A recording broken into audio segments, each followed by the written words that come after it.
제일 중요한 것 중에 하나가 이제 대선을 6개월 앞두고 지금 현재 문재인 대통령은 국정 운영을 잘하고 있냐라고 했을 때 못하고 있다가 54, 잘하고 있다가 45, 정권 교체가 50.5, 정권 연장이 27.2입니다. 그 전 정부 때보다 경제적, 정치적 면에서 이제 국제적으로 이제 더 좋아졌다고 생각하냐? 아니다가 많은 거죠. 2030 남성들이 홍준표 지지하는 거가 왜 그렇다고 생각하냐? 부동산 가격을 국가에서 정하는 것은 필요하다. 사회 약자를 보호하기 위해서 필요하다. 44.1이나 필요하다고 하고 있습니다.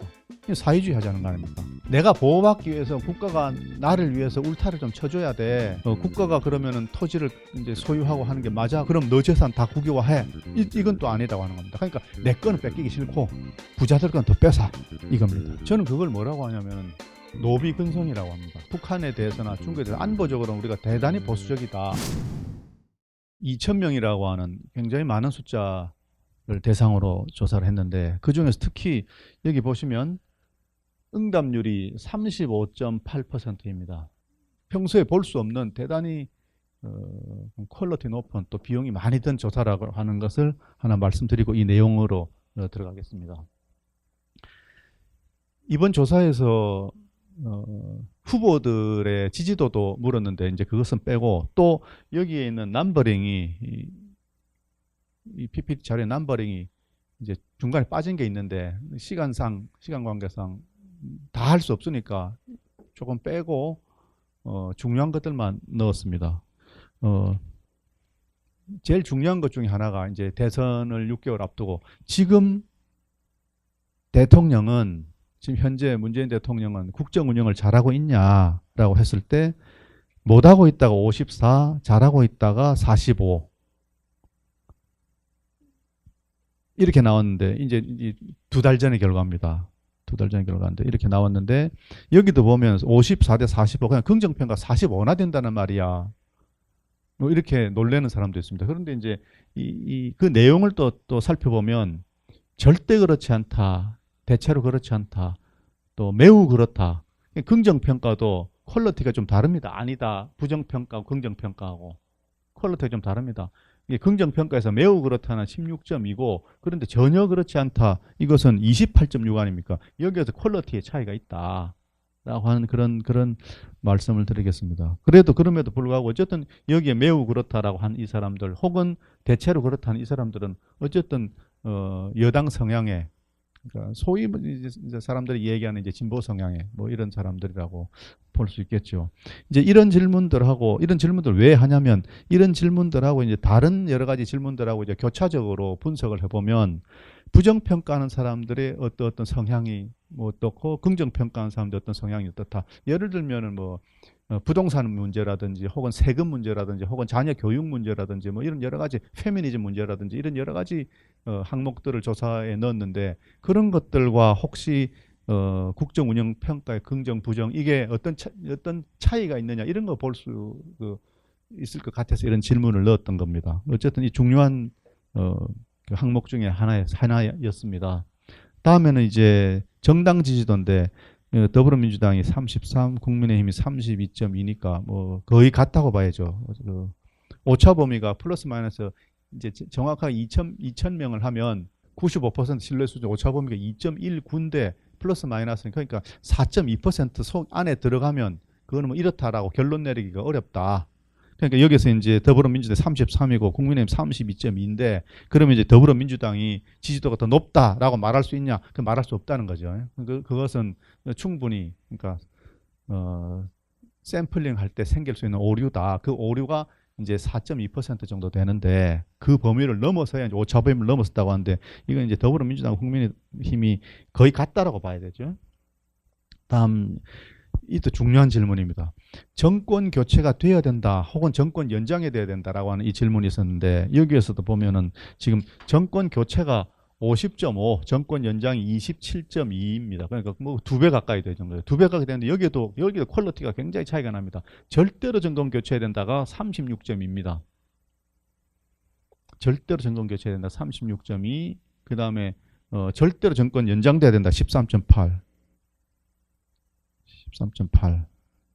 그러니까 여기에 절대 연장돼야 된다는 이 숫자보다도 이 정권 연장돼야 된다고 하는 절대 정권 연장, 가능하면 연장, 이 두 개 합친 것보다도 절대 교체된다 게 더 많죠.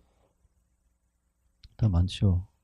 그래서 정권 교체에 대한 열망이 굉장히 크다. 그 다음에 문재인 정부 출범 이후에 여러 가지 평가를 했는데, 그 평가가 그렇습니다. 이 질문은 문재인 정부 이전, 그러니까 박근혜 정부 때하고 비교해서 어떤가라고 하는 걸 물었습니다. 물었을 때, 자, 경제적, 정치적인 측면에서 우리나라의 국제적인 위상이 더 높아졌다.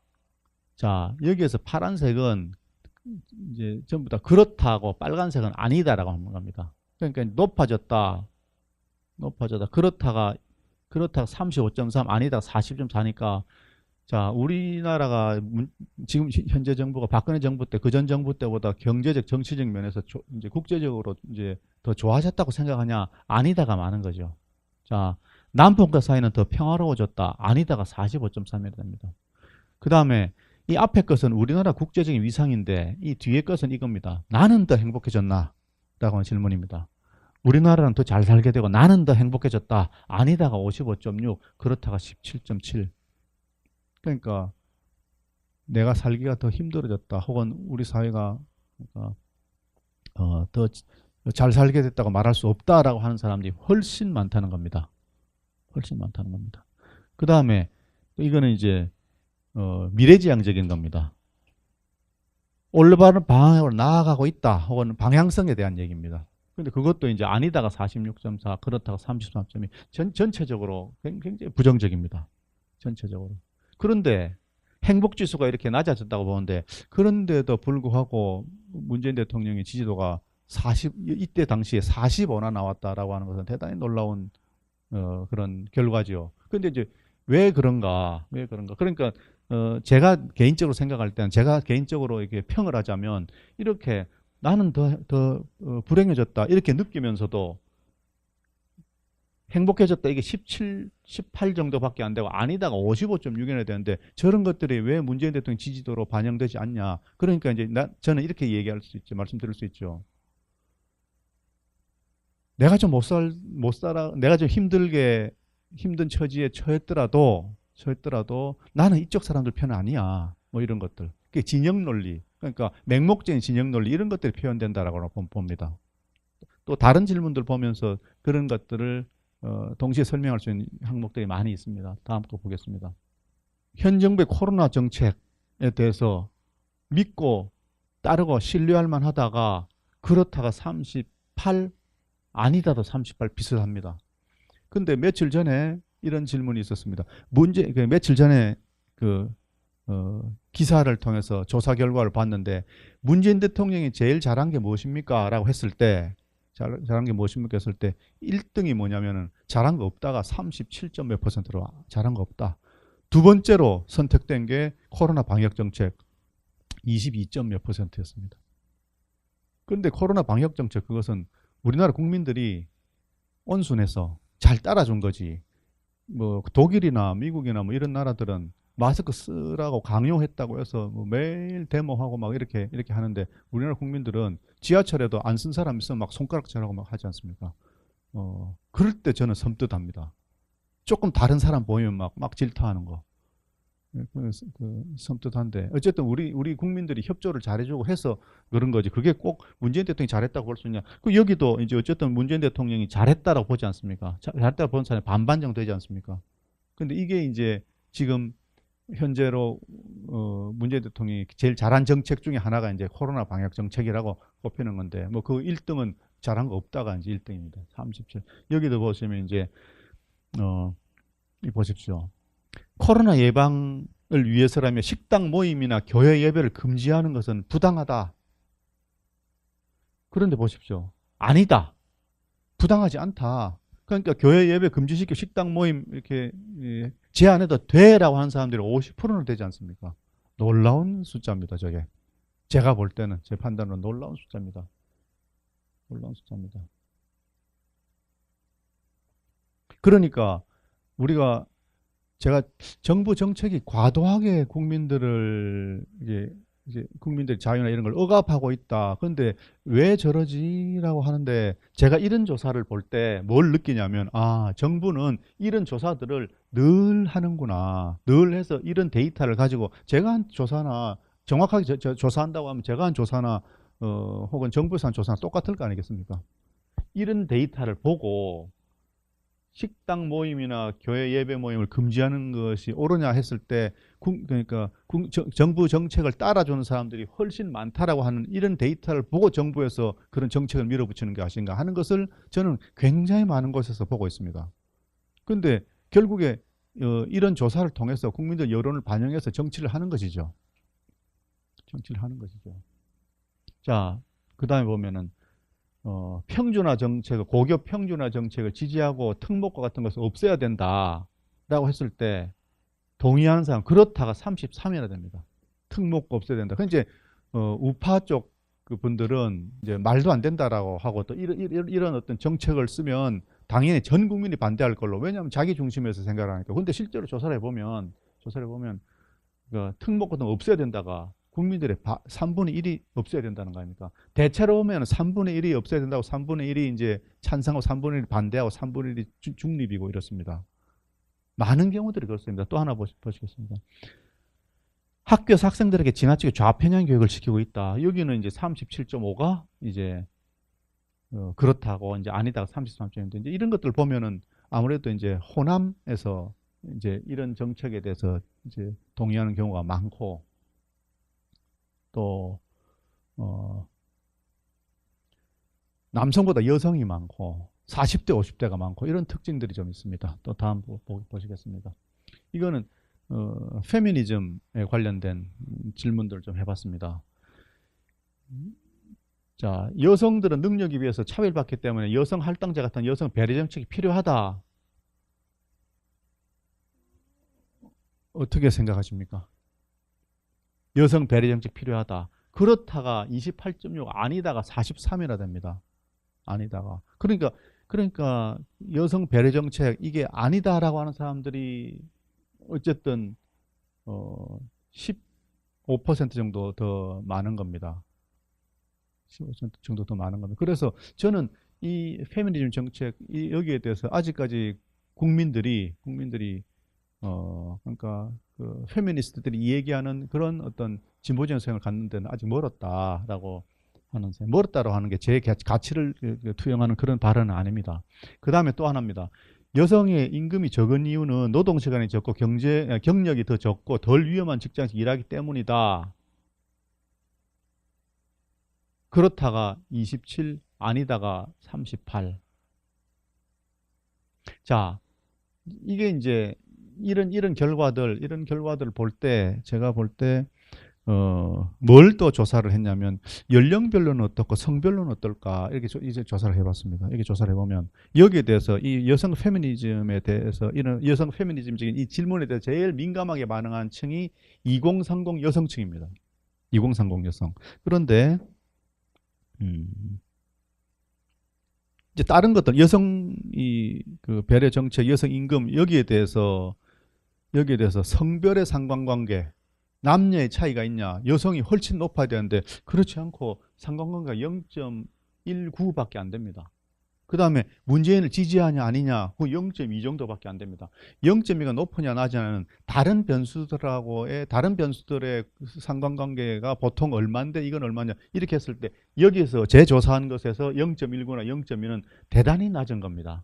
제 조사에서. 그 다음에 정권교체 열망은 0.16의 상관관계가 있습니다. 이거 대단히 낮은. 그러니까 여성 페미니즘 정책 이런 것들은 문재인 지지도나 또 정권교체 이런 거 전혀 관계가 없다. 그러니까 이런 것들을 대선에서 표 얻으려고 이제 정책으로 쓰는 거 그것은 의미가 없다. 뭐 이런 결론을 내릴 수 있는데 이제 그런 것들을 보려고 이 조사를 했습니다. 근데 이제 여기서 보면은 2030 여성들이 이제 여기에 대해서 아주 호응을 많이 하고 있습니다. 그런데 제가 보면 2030의 연령, 그 다음에 남녀 이 성별 이렇게 보면 눈에 보이지 않는 것들이 있는데 제가 그래서 제 조사를 하면서 20 여성, 20 남성, 30 여성, 30 남성 이렇게 다 분리해가지고 그러니까 성별과 나이, 연령을 합쳐가지고 변수로 따로 만들어가지고 분석을 해봤습니다. 분석을 해보니까 이제 어떤 결과가 나타나는 거 하는 것이 아주 재밌는 결과가 나타난 것을 제가 좀 보여드리고 싶습니다. 이겁니다. 연령, 성별, 정치인, 경제적인 성향인데 이걸 포지셔닝 맵이라고 합니다. 포지셔닝 맵이라고 하는데 이제 X축이 있고 Y축이 있는데 X축의 오른쪽은 자유시장 경제고 왼쪽은 국가계획 경제고 Y축은 위로 올라갈수록 자유민주주의고 밑으로 내려갈수록 국가 독재주의인데 자 여기에서 자 정치적인 측면이나 경제적인 측면 모두에서 우파적인 성격을 그러니까 이제 이게 우파다라고 하는 것보다도 상대적으로 여기보단 여기가 우파고 여기보단 여기가 우파다 이 얘기입니다. 그래서 어쨌든 상대적으로 우파 쪽 성향에 모여 있는 이 사람들이 누군가 봤더니 남성 20대, 남성 30대, 남성 60대입니다. 여성 20대, 30대는 여성 20대, 30대 여기 나옵니다. 그 다음에 여성 40대, 남성 40대 붙어 있습니다. 그 다음에 여성 50대, 남성 50대, 여성 60대는 이제 흩어져 이렇게 떨어져 있습니다. 이걸 누가 보더니 야, 그 일부러 그 점으로 찍어 놓은 것 같아. 의도적으로. 뭐 그렇게 평가를 하는 겁니다. 그런데 이 보십시오. 2030 남성하고 남성 60대. 얼마 전에 누가 어떤 프로그램에서 2030 남성들이 홍준표 지지하는 거가 왜 그렇다고 생각하냐. 제가 물었죠. 홍준표라고 하면 뭐가 떠오르냐. 보수 꼰대 이런 이미지가 떠오른다. 보수 꼰대 이미지를 대변하는 그런 연령층이나 뭐 성별이 어떠냐. 남성 연세가 많이 드신 남성들, 60대 이상의 남성들 그렇게 표현을 하더라고요. 그래서 제가 그랬죠. 자, 정확하게 맞다. 남성 60대하고 제일 비싼 사람이 남성 20대, 30대다. 그러니까 이렇게 모여있다, 이 사람들이. 그래서 소위 말해서 남성 60대 가지고 있는 보수 꼰대 이미지, 여기하고 남성 20, 30대가 갖고 있는 그 생각에 남성 20, 30대가 동조해 주는 거다. 동조해 주는 거다. 근데 여성 20대, 30대는 이렇게 떨어져 있습니다. 경제적인 측면에서 제일 왼쪽에 있습니다. 경제적인 측면이라고 하는 것은 이겁니다. 그러니까 예를 들면은 세금을 많이 걷어서 그러니까 기본소득 뭐 이런 게 지출을 많이 해야 된다. 또 가난한 사람들한테 이제 복지 정책으로 이렇게 많이 배려해주는 이런 정책이 필요하다. 뭐 이런 것들에 대해서 이제 여성 2030이 이제 그러니까 자기들 의견을 이렇게 표현한 건데 제가 이걸 보고 이런 이야기를 했습니다. 여성 20, 30대는 같이 식사하면 식사 마칠 때까지 그러니까 평화롭게 이렇게 못 앉아 있는다. 왜냐하면 싸운다. 이런 얘기도 했습니다. 남성 60대 그러니까 아버지들은 아들들하고 전혀 문제가 없다. 아들들하고 아주 잘 지낸다. 그런데 남성 60대가 딸들하고는 문제가 많을 거다. 그 얘기를 들으시는 분들이 전부 다 어떻게 아냐. 우리 집은 내 딸하고 지금 문제가 많다. 이런 얘기. 남성 40대, 여성 40대 아주 행복한 부부들입니다. 정치적 성향이 비슷합니다. 왜 그런가? 뭐 할 얘기가 많죠. 이 사람들이 이제 젊었을 때 또 한참 영향 많이 받았을 때 아마 IMF 세대라고 하기도 하고 그러는데 이제 막 사회에 진출하려고 하고 또 아니면 사회 진출했으면 이제 뭐라고 하나요? 신입사원들. 그러니까 IMF 때 자식도 있고 한 사람들은 좀 남아 있고 신입사원들 우선순위로 이제 해고시키고 한 데서 그래서 이제 마음에 멍이 든 사람들 그런 사람들은 이제 이 전부 다 누구 잘못이냐 시장 잘못이야 욕심 많은 어떤 자본가 잘못이야 그러니까 국가가 배려해 줘야 돼 뭐 이런 것들로 여성 40대 남성 40대는 이렇게 뭉쳐 있습니다. 여성 60대는 왜 떨어져 있냐? 여성 60대는 여성들 남성 60대 여성 60대 이분들은 이제 살아오면서 박정희 시대 거치고 또 5공화국 거치고 하면서 내가 땀 흘려 일하면 그 노력의 대가를 받을 수 있어 이것을 체험한 사람들입니다. 이게 뭐 저도 그렇지만은 제 또래들 가난해도 제 또래들 그때는 뭐 원하면 취직을 할 수 있었습니다. 그래서 건설회사 들어가서 사우디에 갔다 온다, 쿠웨이트 갔다 온다 하면은 거기 가서 이제 한 2년 정도 일하고 오면 이제 전세 자금이라도 좀 마련해 오면 그렇게 시작하는 거죠. 그래서 이제 야, 내가 한번 전세 못 벗어날 것 같으니까 한번 더 나갔다 오자. 그럼 뭐 말레이시아라도 갔다 오고 또 뭐 싱가포르 창의 공항 짓는다는데 거기 갔다 오자. 이렇게 갔다 오면 또 한 2년 갔다 오면 이제 그 돈 모아서 목돈 만들어서 이제 변두리에 전세 끼고 집 하나 마련하고 이런 사람들입니다. 이런 사람들이니까 그런 사람 이런 분들한테 돈 벌면 세금 다 내놔 하면은 반대하죠. 그런데 남성들은 정치적인 측면에서 왜 이렇게 우파적이고 여성들 아니냐? 아무래도 제가 판단할 때는 여성들 60대는 아무래도 가부장제적인 그런 문화권에서 살아왔던 분들입니다. 그러니까 이제 경제적인 측면 말고 정치적인 측면, 예를 들어서 이제 국가가 시키면 해야 돼. 국가가 시키면 해야지, 따라야지. 그러니까 국가를 선의로 보는 거죠, 이분들은. 근데 이제 남성들은 조금 다르죠. 뭐 그런 측면입니다. 그런 측면이고 또 다음 거 보시면 이제 정당별 성향도 국민의힘 지지하는 지지자들이 제일 오른쪽에 있고 더불어민주당이 제일 왼쪽에 있습니다. 제일 왼쪽에 있습니다. 다음 보겠습니다. 이제 여러 가지 현안들이 있는데 다 말씀드리지 않고 이제 이 보시면 세월호 선체를 기념관으로 만든 게 동의한다가 34가 되고 반대한다가 39가 됩니다. 동성동본 합법화, 동성동본 결혼 합법화 통과를 반대하는 사람이 그래서 43이나 되고 반대 안 해 하는 사람이 28.6. 그 다음에 또 이제 놀라운 것 중에 하나가 동성애자를 인정한 학교에서 교육해야 된다. 그렇지, 교육해야지 라고 하는 게 38.7이나 됩니다. 또 하나는 5.18 희생자들에게 가산점 주고 혜택을 주는 건 당연하지 않아 하는 게 40.9, 당연한 게 27. 호남 사람들이 많죠. 그 다음에 이거 5.18이나 그 위안부 문제에 대해서 법이 정하는 것만 표현하고 나머지는 금지해야 돼. 그렇지, 금지해야 돼. 라가 18.4 아니다가 51.3 이 정도입니다. 또 보겠습니다. 부동산에 대해서 물어보면 보십시오. 이 제일 왼쪽에 부동산 가격을 국가에서 정하는 것은 필요하다. 사회 약자를 보호하기 위해서 필요하다. 44.1이나 필요하다고 하고 있습니다. 사회주의 하자는 거 아닙니까? 뭐 며칠 전에 그 이재명 후보가 식당 만들어져서 망하는 게 많으니까 그러니까 총량제를 해서 식당 몇 개만 하고 그럼 이제 진입장벽을 높이면 그 공무원들한테 뇌물 주지 않겠습니까? 그게 바로 예전에 소련에서 있었던 일이죠.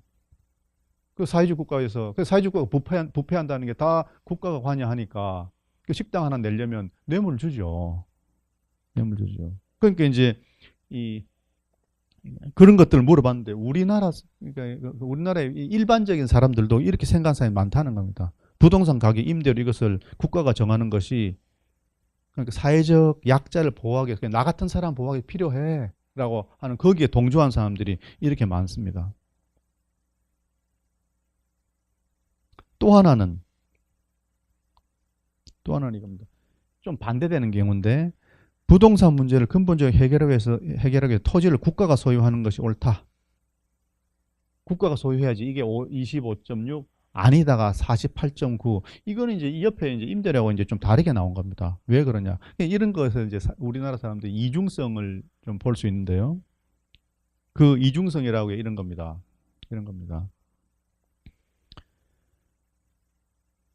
내가 사회적 약자라고 생각하는 사람이 많은 겁니다. 내가 보호받기 위해서 국가가 나를 위해서 울타리를 좀 쳐줘야 돼. 그리고 그러면은 국가가 그러면은 토지를 이제 소유하고 하는 게 맞아 그러면은 내 거는 뺏기기 싫은 겁니다. 내 개인적인 뺏기기 싫은데 나를 보호해줘야 되고 저는 그걸 뭐라고 하냐면 노비근성이라고 합니다. 노비근성. 노비들이 되면 노비들의 편안함에 대해서 아십니까? 노비들의 안도감에 대해서 아십니까?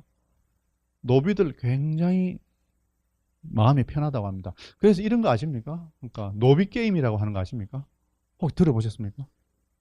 노비 게임이라는 게 또 그런 것도 있다고 합니다. 뭐 그런 거 있지 않습니까? 계약 맺습니다. 너 1년 동안 나 노비해. 그래가지고 뭐 뭐 노동력 착취도 하고 성적 착취도 하고 뭐 그 노비가 남성일 수도 있고 여성일 수도 있습니다. 그런 일들을 이제 서양에서는 우리는 자주 없으니까 그런데 서양에서는 범죄화하고 뭐 그렇습니다. 그런데 그 노비가 되면 그렇게 편하다고 합니다. 그래서 세종대왕 때 그때 조선왕조 실록에 보면 이런 것도 있다고 합니다. 흉년이 들어서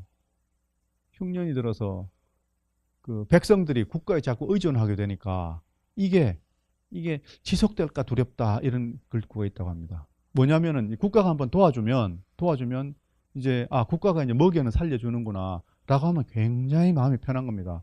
노비들이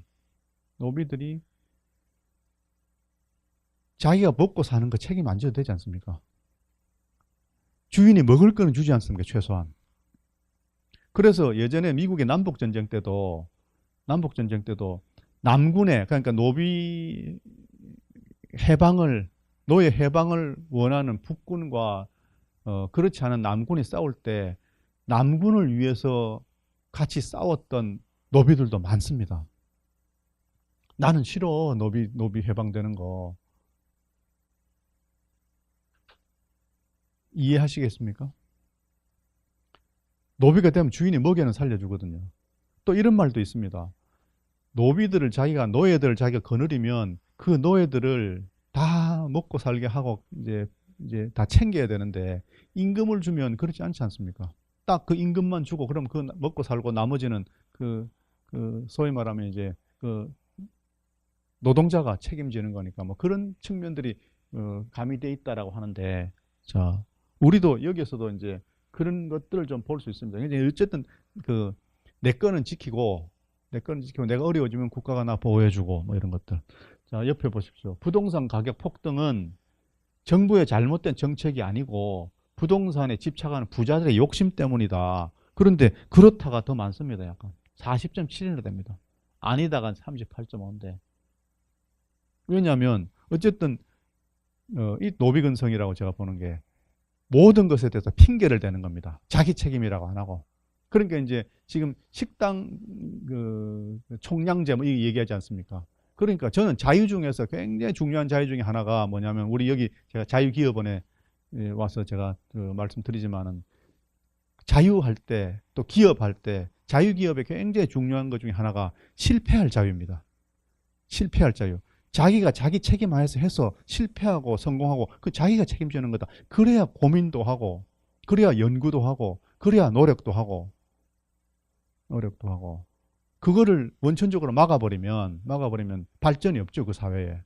그래서 기업이라고 한 것을 받아들였던 그 나라들 다 잘 살고 그런 거 다 국가가 정해주는 식당도 이제 허가제로 하고 이제 그렇게 하면 다 망하죠. 그래서 뭐 소련도 망했고 다 망하는 거죠. 이제 그 길로 우리가 이제 들어서고 있는데 거기에 대해서 비판을 많이 하니까 이재명 후보는 말이 그랬다는 거지 내가 뭐 하겠다고 그랬냐 뭐 이렇게 했더라고요. 자, 다음에 세금에 관한 것도 잠깐 이것도 보십시오. 이것도 보시죠. 제일 왼쪽에. 우리나라는 부자들의 세금이 낮기 때문에 부자들에 대한 상속세를 더 올려야 된다. 놀라운 결과입니다. 우리나라 세금이 상속세가 세계에서 가장 높지 않습니까?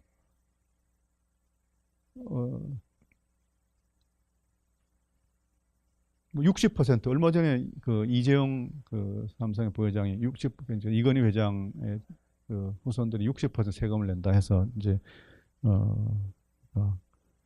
그래서 삼성의 미래가 어떻게 되냐 이런 것들이 있는데 그렇게 우리나라가 부자들에 세금이 가장 높은 나라인데도 타의 추종을 불허할 정도. OECD의 상속세 평균이 15%입니다. 14% 그렇습니다. 근데 우리나라는 60% 아닙니까? 이런데도 불구하고 사람들은 부자들 세금 부담이 낮다, 더 올려야 된다라고 했을 때 54.6이 올려야 된다라고 하고 있습니다. 또 이건 또 좀 반대되는 겁니다. 세금 제도를 통해서 사유재산을 국유화하면 세상은 더 평화로운 세상이 될 것이다. 아니다가 56.2, 그렇다가 19.2. 그래서 그럼 너 재산 다 국유화해. 이건 또 아니라고 하는 겁니다. 그러니까 내 거는 뺏기기 싫고 부자들 건 더 뺏어. 이겁니다. 또 하나는 이것도 있습니다. 내가 부당하다고 생각하면 조세 저항에 참여하겠다가 36, 아니다가 26.3. 돈을 많이 내면 더 높은 의료 서비스를, 더 높은 수준의 의료 서비스를 받을 수 있게, 소위 말해서 의료 사보험 같은 거, 그런 거 허용해야 된다. 왜 돈 많이 내는 사람이나, 왜 한 달에 100만 원 의료보험 내는 사람이나, 뭐 하나도 안 내는 사람이나 왜 똑같은 어, 어, 똑같이 줄 서서 받아야 되냐. 뭐 그래서 사회주의 성향이 강하다고 하는 유럽은 다 사보험이 있습니다. 그러니까 이제 줄을 100명 서가지고, 그러니까 예를 들면 이제 다리가 부러지면 그걸 깁스하고 하는데 2달 걸린다고 합니다. 그럼 그 사이에 이제 그 뼈가 이상하게 붙는다든지 변형된다든지 하죠. 그런 사람도 있고, 또뭐 돈을 많이 내면 이틀만 기다렸다가 깁스를 할 수 있고, 캐스트라고 하면 캐스트를 할 수 있고, 이런 치료를 받을 수 있고, 이런 것들에 대해서 어떻게 생각하냐고 그랬더니, 어쨌든 그렇다라고 하는 사람들도 35.7이나 됩니다. 그 다음에 기본소득 같은 이런 단순의 돈의 지급은 노동 의지를 저하시켜서 정부에 더 의존하게 만들므로 도입해서는 안 된다. 여기에도 40.8이 그렇다라고 답변하고 있습니다. 막 이렇게 혼재되어 있습니다. 혼재되어 있습니다. 저는 여기에서 이제 혼재되어 있는 것에서 이제 어떤 일관된 어떤 그런 경향 이런 걸 찾아내려고 이제 이런 조사를 하고 있습니다. 고용과 기업에 대한 거, 이것도 보면은 이제 보시면은 일자리 늘리는 것은 기업이 할 일이다. 그렇다가 47. 재벌은 우리 사회에 피해를 주고 있으므로 정부에 통제되는 게 좋다. 아니다가 42, 그렇다가 28.6. 재벌은 일자리 만들어 사회 공헌함을 우리는 그들의 노고에 감사해야 된다가 그렇다가 36, 아니다가 24.2. 이런 것들은 다 좀 바람직한 면으로 답을 한 건데, 오른쪽 보면 이제 일자리가 중요하기 때문에 기업이 상속될 때 고용을 유지하는 동안 그 상속세 납부를 밀어주는 것이 바람직하다 했을 때 그렇다가 30이 아니다가 35, 뭐 비슷한데 3대 3대 3 정도 나왔는데, 자 이제 이렇게 나온 조사가 저는 좋은 조사라고 생각합니다. 이렇게 나오면 이 질문을 가지고 이제 지역적으로, 연령적으로, 또 정치적인 성향으로, 또 뭐 이렇게 이제 비교를 하다 보면 어떤 사람들이 이 정책을 지지하고 안 하고, 여기에 따라서 이제 그 정당에서 그 선거 전략이나 이런 걸 만들어낼 수 있지 않겠습니까? 근데 전체적으로 보면 기업에 대해서는 그렇게 부정적이지 않습니다. 또 사회 체제 이런 것들에 대해서는 별로 부정적이지 않습니다. 사회주의를 간다, 그렇게 하면 반대하는 사람이 더 많습니다. 그런데 이제 자기 개인의 이익에 대해서는, 자기 개인의 이익 뭐 이런 것들에 대해서는 과도하게 민감하게 반응해서, 예를 들어서 사회적으로 이제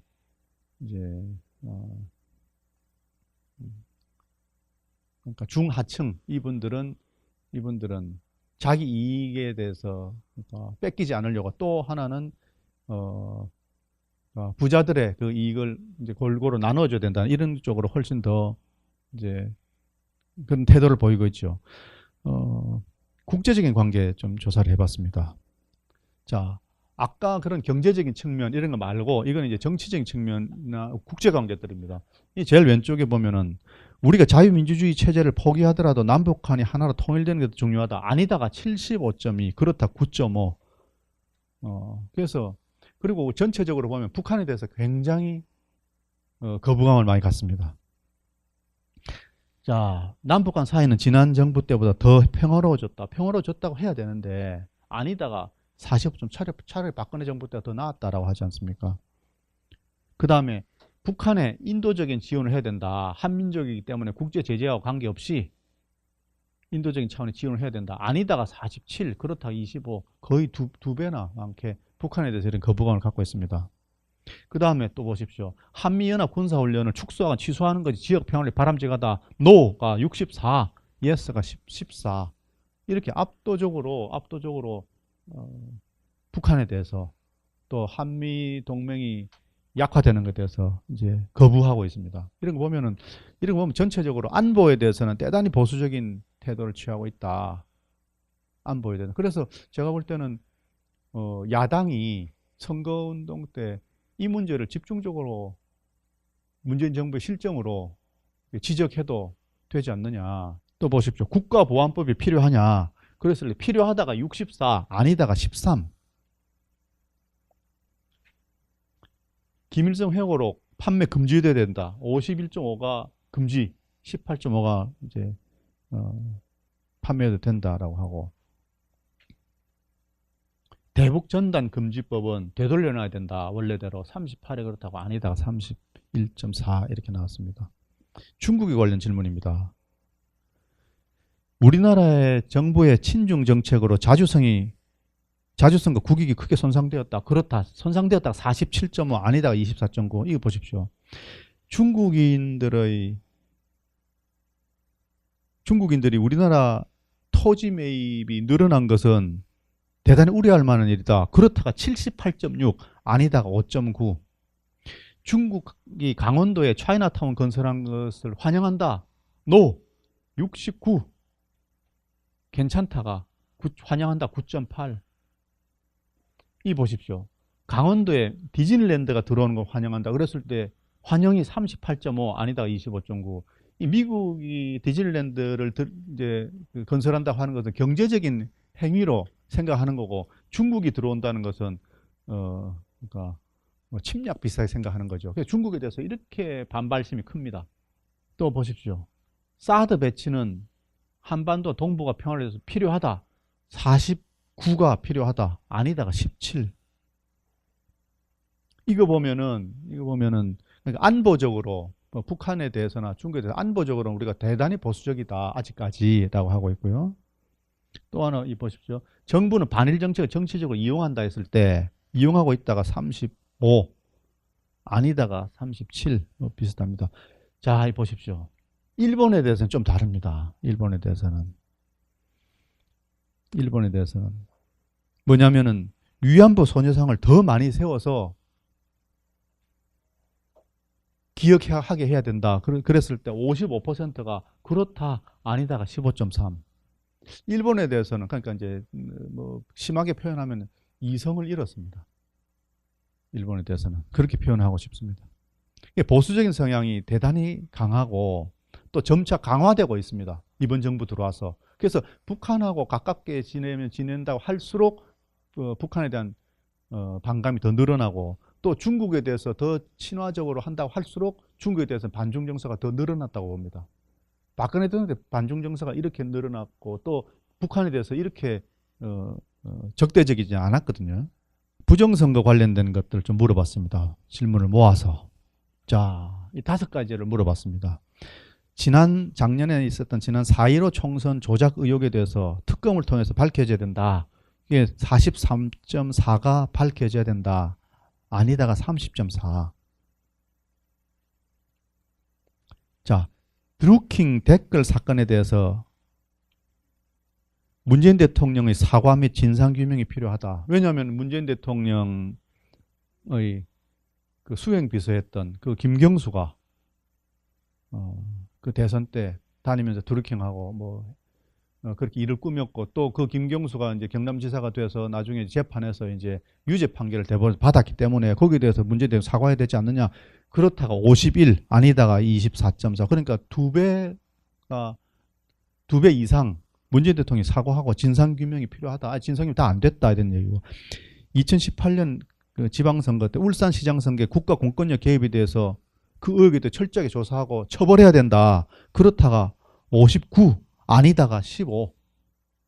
거의 4배나 많게 여기에 대해서 조사해야 된다라고 하고 있습니다. 그러니까 우리가 언론에 많이 나지 않지만, 또 언론들이 알아서 기어서 그런지 이런 것들에 대해서 내지 않지만, 일반 국민들은 다 이 울산시장 선거나 드루킹 선거, 이게 부정선거에 아주 그 악질적인 경우다 이렇게 생각하고 있는 거죠. 자, 부정선거 때 늘 문제가 되고 있다고 생각하는 사전투표제가 폐지돼야 된다라고 하는 것이 40.7이 폐지돼야 된다. 아니다가 29. 자, 저는 이 질문에 주목합니다. 이 뭐냐면 이겁니다. 4.15 총선 때 이제 소송을 하면 대법원에서, 단심이게 선거 소송은 단심이기 때문에 180일 이내 판결을 내려주게 되어 있습니다. 그런데 이제 소송을 기한 내 처리하지 180일 내에 처리하지 않은 것은 대법원의 직무유기다.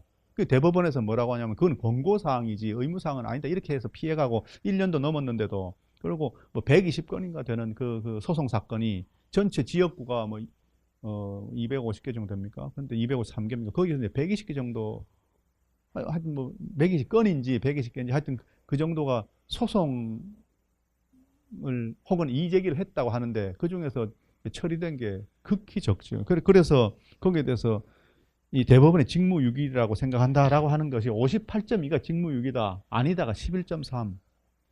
이것은 우리 국민들이 관심을 갖고 언론이 관심을 가지고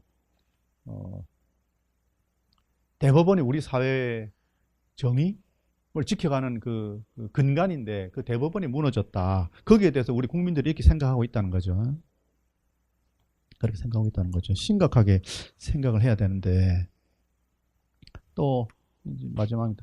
여러 가지 이번 정부에 들어와서 했던 악법들, 거기에 대한 것들, 자, 5가지를 뽑아봤습니다. 탈원전 정책은 폐지되고 원래대로 돌려놔야 된다가 45.7이 돌려놔야 된다, 아니다가 25.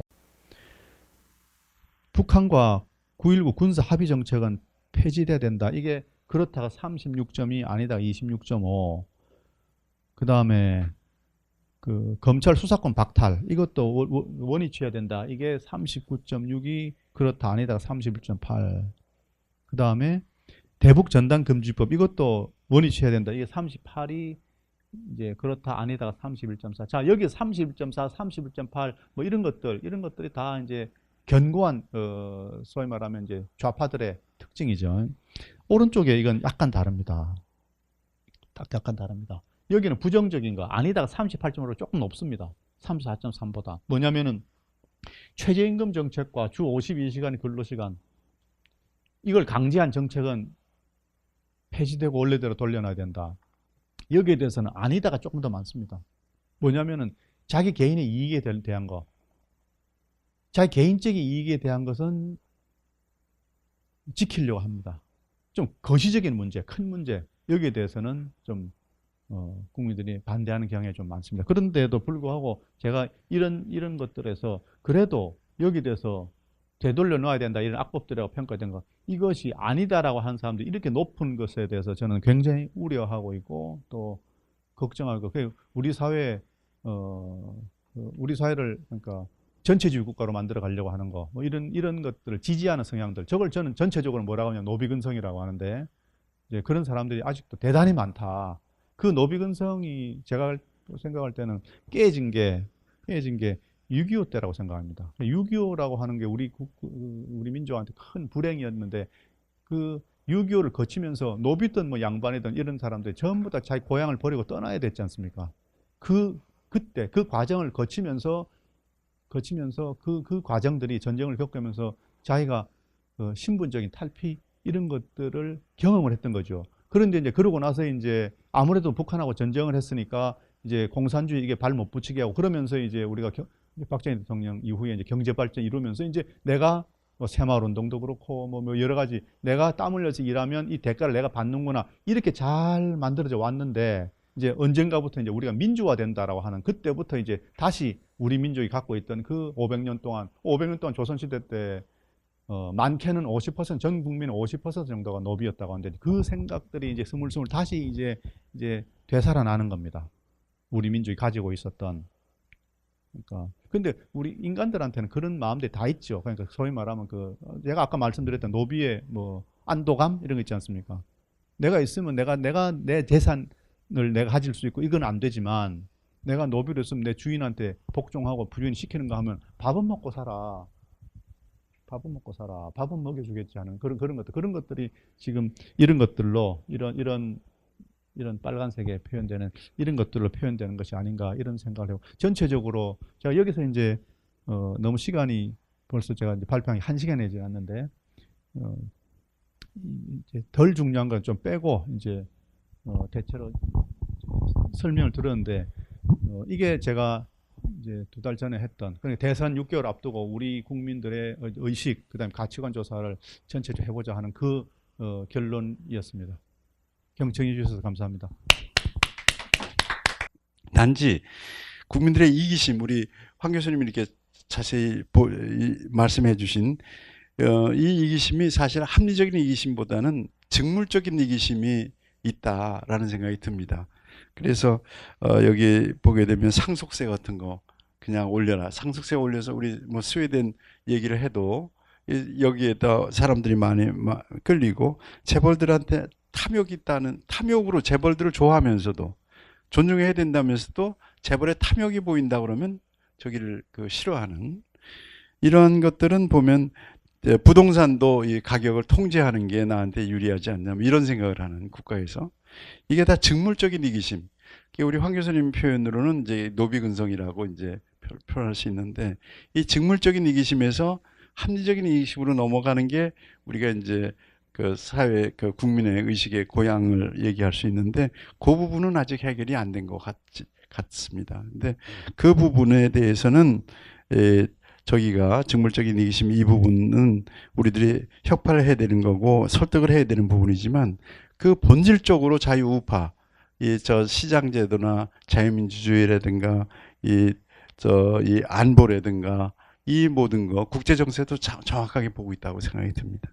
저는 오히려 희망이 좀 많다고 보입니다. 우리 이 자유우파 국민이 이렇다고. 그래서 시민운동에서 가보면 이 무언가의 패배주의에 있어요. 우파 시민운동 가들이. 저는 이 부분을 갖고 확신을 가지라고 얘기를 많이 하고 있습니다. 보수 정치는 뭐 하는 거고 진보 정치는 뭐 하냐. 보수 정치는 이 국민들이 우파의 가치의 확실한 부분을 살리지 않고 있다. 세월호 같은 것도 제대로 말 못하고요. 평준화도 오히려 반대가 많은데도 이슈화를 못 시킵니다. 안보 사드도 저렇게 국민이 저런데도 불구하고 그것도 해결 못하고 있습니다. 여기 세월호 문제도 마찬가지입니다. 세월호도 국민이 짜증을 많이 내고 있는데도 이슈화를 못 시킵니다. 여기 그 외에 많은 부분이죠. 이 안보 문제에서도 뭡니까 국가보안법인가요? 그걸로 부르는가요? 그거에 대해서도 국민들이 그렇게 지지를 많은데도 불구하고 이걸로 저들을 때려잡지 못합니다. 더 나가보면 북한 문제 국민이 그렇게 싫어하는데도 이슈화를 못 시키고 아까 우리 황 교수님 얘기하시듯이 때려잡지 못합니다. 얼마든지 국민이 이렇게 뒤에서 받치고 있는데도 불구하고 반중, 반북 이 문제들도 이렇게 국민들이 확실한데도 불구하고 이걸 이슈화를 못 시키고 이걸 갖고 자기 정책을 밀고 나가지는 못하는 거죠. 저는 여기에서 보수주의자들이 저는 우리 직물적인 이기심, 노비근성이라는 것이 누구 거냐? 저는 보수 정치인들한테 숨어 있다고 생각이 듭니다. 보수 정치인들이 보수 정치가 용기가 있지 않다. 용기 있게 가지 않는다. 라는 생각을 갖고 있고 이 부분이 우리들이 시민 운동 속에서도 확실하게 자신감 갖고 우리가 전략적인 판단은 해야 되겠지만 본질적인 방향은 잡아야 된다라는 생각을 갖고 있습니다. 그게 어디서 나온 거냐? 모르겠습니다. 우파, 좌파에 대한 부채의식, 민주화에 대한 부채의식에서 나온 것인지 아니면은 우리 선진적인 지도자들이 끌고 나갔을 때 그 미래를 보고 그 힘을 바라본 것보다는 국민들이나 학생들이 반대했을 때 거기에 더 휩쓸려서 보수 정치인들이 자신감을 잃었던 것인지 잘 모르겠는데요. 거기에 있다고 생각이 들어서 보수 정치는 용기를 다 가져야 되지 않느냐라는 생각이 이 자료가 주는 메시지라고 하나 보고 있고요. 또 하나는 진보 정치. 이 친구들은 민주화라는 이미지를 갖고 자기들이 하는 건 전부 옳은 것 듯이 얘기를 하는데 거기에서 나온 게 뭐냐면 민주가 아니라 독재지 않습니까? 국민의 뜻을 반영한다 그러면 어떻게 됩니까? 북한에 대해서 이렇게 나가면 안 되는 거죠. 북한에 대해서 국민들이 그렇게 싫어하고 사드도 그렇게 국민이 안보의식이 저기하고 국민들은 이 정치 한미연합훈련 이렇게 강하게 하는데도 불구하고 그 국민의 뜻을 받아들이지 않고 자기들 뜻대로만 합니다. 이념으로 다 그냥 들어가서 정치를 하고 있는 건데 이들의 보면은 이게 바로 민주화를 가장한 거기에서 이 사람들이 얻은 것은 어찌 보면 다른 게 아니고 이 민주 이념을 자기들이 체화시킨 게 아니라 자기들의 집단이 자기들의 위치에서 얻을 수 있는 직물적인 이해관계 이 부분들에 더 빠져들고 지금 현재 이 부분이 이것으로 매몰되어 있지 않느냐. 그래서 사실상 본질적인 의식 수준은 이 지금 좌파 정치인들은 오히려 저 조선조의 사대부들보다 더 심한 중화주의 내지는 거기에 대한 사대주의 내지는 거기 속에서 나오는 그 건강하지 못한 엘리트들로서 건강하지 못한 노비근성이 거기 거꾸로 숨어 있는 이런 느낌을 저는 받습니다. 그래서 저는 이 자료가 우리들이 저는 그 얘기를 많이 하는데 이 자료를 많이 연구를 해야 된다. 저 시민단체에서도 그렇고 이 저 후보들도 그렇고 여기에 수많은 정책 저 뉘앙스가 많이 있고 방향이나 정책 구체적인 방향을 여기서 많이 제시해주고 있다라고 생각을 했습니다. 그래서 우리 황 교수님하고 제가 약간 황 교수님한테 저기 하는 거는 우리 이 자료는 우리 우파 정치인들한테 자신감을 많이 주는 자료다. 이게 우리를 이제 좌절시키는 게 아니고 여기서부터 보게 되면 우리의 승리의 길이나 우리의 저희가 있을 거고 이번에 이제 저 정권 교체 열망이 이렇게 커지는 이유는 이게 거의 2배 되지 않습니까? 2배까지 된 이유는 아마 가장 기본적인 게 우리 국민의 우파 국민이기 때문에 가능했고 이거는 반드시 그 길로 나갈 수 있는 기초 자료를 제공하고 있다고 생각합니다. 저는 이 정도로 말씀을 마치겠습니다. 너무 길지 않았나요? 저도 이제 같은 생각인데 일단 개인주의적으로 보면 우리나라 국민들에 대한 사회인식 조사의 결과를 보면 개인적인 국민은 굉장히 경제적 자유를 재산권을 보장받고 시장 경제 체제 하에서 자유로이 경제 활동을 하고 싶은 사람들이다라고 이제 정의할 수 생각될 수 있고요. 그러나 이제 사회 전체적 집단으로 보면 그래도 내가 남보다는 조금 더 살고 싶은 욕망, 그게 사회 전체적으로 투영될 때는 그게 하나의 사회적으로 경제적인 평등을 또 추구하고 싶은 그런 어떤 욕구가 있는 것 같습니다. 사회적으로 볼 때는.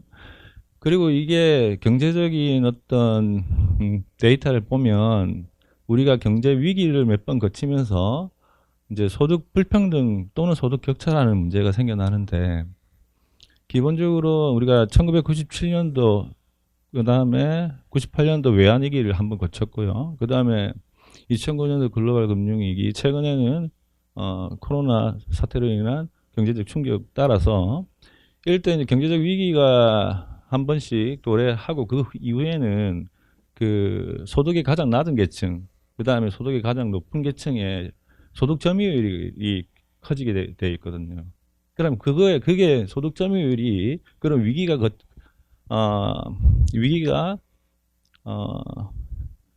거치면서 그런 소득 점유율의 변화, 격차의 심화 정도가 점차 증가하는데 지금 우리나라 국민들이 거기에 대한 인식을 자산의 격차라고 보고 있거든요. 그래서 제가 지금 생각할 때 우리가 교수님께서 분석하신 이 부동산에 관한 의견을 봐도 비슷하게 나오는 것 같아요. 그래서 그러한 자산의 격차가 결국은 경제적인 격차를 낳게 만든다라고 이제 전 국민들은 약간 인식하고 있는데 그러한 원인이 뭐냐라고 했을 때 부동산에 관한 의견을 보면 데이터가 정부의 부동산 정책이 잘못된 것이 아니라 과도한 부동산에 집착하는 부자들 때문이다라고 이제 인식을 하는 게 여기서부터 조금 문제가 있는 것 같긴 해요. 그러니까 물론 경제적 불평등에 대한 그 원인이 자산 격차로 이제 지표는 나타나지만은 그게 그러한 걸 개선시키고자 하는 다른 어떤 정책들도 많은데 이제 국민들의 인식 자체가 부자들이 과도한 부동산에 집착한다라고 느낀다면은 이 정책적인 한계가 분명히 있을 것 같다라는 생각이 약간 들었거든요. 그래서 지금 진보 진영이 가지고 있는 정책들 자체가 대부분의 이러한 걸 국민들의 이러한 인식 조사의 결과를 바탕으로 하지 않았냐라는 생각이 좀 들거든요. 그러면은 그러한 정책 하에서 아무 정책만 쓰면 된다라는 정책 만능주의에 빠질 수도 있다라는 생각이 약간 들었습니다. 그렇기 때문에 부동산 정책에 있어서 무조건 부자들, 그러니까 강남을 대상으로 정책을 하게 되고, 그에 따라서 풍선 효과로 인한 부동산 가격 상승이 있음에도 불구하고 정책 만능주의에 빠져서 그르치는 경우가 있지 않았냐라는 생각이 들고요. 그다음에 향후에 그러한 자산 격차를 해소하기 위한 방법은 뭐 진보든 보수든 그런 이러한 인식, 국민들의 인식 기반하고 실제로의 정책적인 목표성 이런 거를 적절하게 잘 생각해서 만들어내야 되지 않냐라는 생각이 일단 듭니다. 그리고 제가 이제 황 교수님께 이제 드리고 싶은 질문은 이제 이게 국정운영평가에서 그리고 정권 교체 열망에 대한 정권 연장을 바라는 국민들, 그다음에 정권 교체를 바라는 국민들이 정치 성향에 따라서 조금 구분해서 볼 수만 있으면은 우리가 앞으로 뭐 정책 디자인 할 때 조금 더 좋은 자료가 되지 않을까라는 생각을 한번 해봤거든요.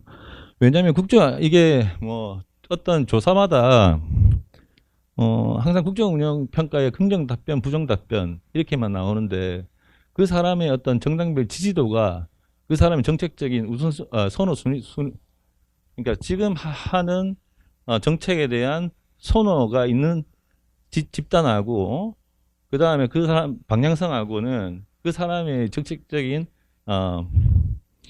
편향성이 정책적인 지지도에 따라서 평양성이 분명히 있으니까 그 사람들에 대한 어떤 변동을 보면 전체적인 우리나라의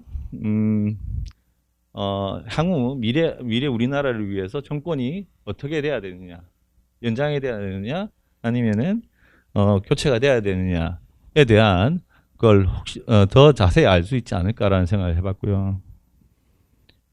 그다음 일단 우리나라 사회가 일단 국민들이 거의 다른 나라에 비해서는 생각과 있는 것들이 대부분 동질적이라는 느낌도 들면서도 참 다르다는 생각을 조금씩 하기는 해요. 이게 무슨 말이냐면 여기 보면 아주 좋은 결과가 있었는데 6페이지에 그 연령 바이 성별 성향이라고 되어 있는데 여기 연령별 정치 성향을 보면 그 교수님 자료를 보면 남성 20대 그 다음에 남성 30대, 남성 60대가 같은 성향을 가진다는 거죠. 그리고 나머지가 이렇게 극단적으로 또 구분되어 있고 이게 결국은 저기 학생 운동권 세대가 아닌 그 60대와 그 자녀들이거든요. 결국은 고로 집단하고 40, 50대의 집단하고 이렇게 구분이 되니까 또 이 하나는 또 우리가 어떤 가치 지향점에 있어서 같이 갈 수도 있을 것 같으면서도 또 다른 하나의 분기점을 만들어내지 않냐. 정책에서 굉장히 정책 디자인할 때 굉장히 힘든 부분일 수도 있겠다라는 생각을 좀 해봤고요. 예. 그래서 뭐 대체로 전반적으로는 그럼에도 불구하고 전반적으로 우리나라 아까 전 서두에서 얘기를 들었다시피 전반적으로 우리나라의 국민들에 대한 저기 경제 뭐 시장 경제에 대한 그리고 또 시장 경제 체제에 대한 그것은 뭐 경제적 자유를 충분히 누리고 싶은 국민들이라는 걸 또 제가 여기 자료를 통해서 새롭게 알게 됐고요. 다만 이제 그 상대적인 어떤 국민들 간의 상대적인 불평등에 대한 문제를 진보 진영이나 보수 진영이나 어떠한 정책을 가지고 가냐에 따라서 이제 다음 정권은 어떻게 창출되는지가 결정될 것 같다는 생각이 약간 들기도 합니다. 예. 우리 사회가 이제 너무 다원화돼서 이제 복잡해졌습니다. 그래서 이제 아까 질문하신 몇 가지들에 대한 답변이 사실은 이제 이 방대한 조사를 분석을 하려면 더 정교하게 분석할 수 있는 오늘 시간 관계상 다 못했는데 이런 조사들이 아주 정교하게 자주 있어야죠. 그래서 대선이 있을 때 미국에서 대선 캠페인을 하면 돈을 모으지 않습니까? 그 돈을 제일 많이 쓰는 것이 이 조사입니다. 왜 조사하냐면 아까 제가 할 때도 그런 2,000명 조사할 때 뭐 4천만 원 이상이 든다고 했는데 미국은 크니까요. 주마다 다 다르고 또 미국이 대단히 다원적인 사회 아닙니까? 그러니까 거기에 이제 특성들 다 파악해가지고 거기에 맞춤형의 어떤 정책을 만들어내려고 하려면은 이제 조사에 대한 비용이 많이 필요한데 상속세에 대해서만 보더라도 이렇습니다. 미국에서는 상속세에 대해서 찬반을 물어보면 부자들은 상속세 있어야 된다고 하고 오히려 하층민들의 상속세 없어야 된다고 한다는 겁니다. 이게 뭐냐면 이렇다는 겁니다. 상속세 있어야 되냐? 그러면 이제 하층민들 이런 사람들이 소위 말하는 미국은 기회 뭐 나라라 뭐 이런 기회 땅 이런 의식이 좀 있는 겁니다. 뭐라고? 내가 돈 벌면 나중에 그걸 나라에 바친다고? 미쳤어? 이런 겁니다. 근데 부자들은 상속세 내라고 하면은 상속세 내야지라고 하는데 실은 안 낼 수 있는 많은 피해가는 방법들이 있거든요. 예를 들어서 기업을 미국은 절대로 이제 미국은 우리 돈으로 250억 정도까지는 증여세 없습니다. 미국의 하층민들이 상속세를 반대한다. 이거는 내가 열심히 노력해서 난 돈 벌 수 있고, 내가 경제적으로 자립할 수 있고, 나도 돈 벌어서 가난한 사람들한테 도와줄 수 있고, 이럴 수 있는 그런 경제적인 자유를 내가 얻어야 돼. 이런 희망들, 이런 것들을 늘 교육시키는데, 우리가 정교조가 지배하면서 그런 것들이 무너졌지 않는가. 그래서 제가 볼 때는 가장 중요한 문제가 청소년들 교육 문제라고 생각합니다. 그래서 소위 말하면 이제 자유기업원에서도 많이 하시지만은 청소년들 경제교육 이런 것들 통해서 우리 젊은이들 어린 학생들이 그 노비근성에서 탈피할 수 있도록 이것이 가장 중요한 문제이고 그런 것들이 이제 시간을 두고 확산되고 해야 우리 정치 지평도 바뀌고 또 그 한 사람 한 사람이 다 개인적인 개별적으로 주체적인 그런 경제적으로 또 정치로 주체적인 그런 인간이 될 수 있지 않는가 하는 생각인데 지금 보면은 우리 2030 특히 20대들이 그런 의식들이 좀 생겨나는 것 같아요. 그러니까 20대들이 그러니까 정부의 얘기나 어른들 얘기 말고 내가 우리 문제를 우리가 스스로 봐보자 해가지고 덤비는 이런 것들. 그러다 보니까 이제 소위 말하면 이제 홍준표의 재발견 뭐 이런 거. 저 사람이 말은 저렇게 해도 저 말이 맞잖아. 라고 하는, 그러니까 그 젊은이들이, 자기 미래, 뭐 취업 문제라든지 부동산 문제는 자기 미래에 걸린 이런 것들을 자기 입장에서 부모가 나에 대해서 책임져 주지 못한다. 내 입장에서 생각해 보자. 이런 것들이 하나씩 생겨나는데 저는 그런 면에서, 그래도 우리 미래가 그렇게 어둡지만 않다라고 하는 생각이고, 아까 김수영 총장님께서 말씀하신 대로, 실제로 저도 조사를 해보면 느끼는 건데, 이번 조사에서도, 우리 국민들이 그래도 상당히, 그래도 우파적인 생각을 갖고 있다. 특히 안보적으로는 아주 건전하고, 그 다음에 그래도 아직까지 자기 개인적인 이기심 이걸 벗어나서는 우리 체제를 건드릴 만큼 우리 자유민주주의 체제, 자유시장 경제를 깨고 바꾸자 이런 정도는 아니다. 거기에 대해 저항하는 마음도 많다. 그러니까 거기에 대해서 자신감을 가질 수 있도록 우리 자유기업원에서도 적극적으로 더 노력도 하시고 활동해 주시고 저도 뭐 언제든지 불러주시면 그런 것에 대해서 제가 노력봉사 할 수 있으면 하고 이렇게 가면 차차 나아질 것이 아닌가 이런 생각입니다. 시간이 더 있었으면 더 자세한 분석을 통해서 말씀드릴 수 있을 건데 오늘 이 정도 하겠습니다. 고맙습니다.